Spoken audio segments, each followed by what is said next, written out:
Hi అండి. అందరికీ happy independence day అండి. ఏంటక్క పొద్దున విష్ చేయాల్సింది ఇప్పుడు విష్ చేస్తున్నావు, పొద్దునుంచి ఒక వీడియో కూడా లేదేంటి అనుకుంటున్నారా?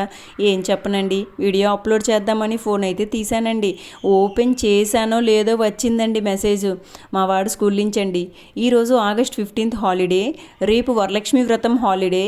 ఇంకా వరలక్ష్మి వ్రతంలో అన్నీ తింటారు కాబట్టి వచ్చే దగ్గు జలుబు కోసం అని చెప్పి ముందుగానే హాలిడే డిక్లేర్ చేస్తున్నామండి.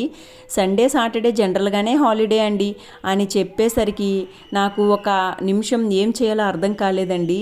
ఇంకా సరే అక్క, వీళ్ళ హాలిడే గోల మాకెందుకు అని అంటున్నారా? ఏం చెప్పనండి, ఇప్పుడు హాలిడే అయితే బ్రేక్ఫాస్ట్ చేయాల్సింది డిన్నర్లోనే ప్రిపేర్ చేసి పెట్టుకోవాలండి, లంచ్కి చేయాల్సింది బ్రేక్ఫాస్ట్ టైంలోనే ప్రిపేర్ చేసి పెట్టుకోవాలండి. వీళ్ళతో పనులు ఇలా ఉంటాయండి. అందుకే ఇంకా రేపు వరలక్ష్మి వ్రతం అనగా ఈరోజు సాయంత్రమే అన్నీ ఇలా కూర్చుకొని పెట్టుకుంటానండి. ఇది మామిడి తోరణం అండి. నచ్చితే లైక్ చేయండి. Thank you, bye bye.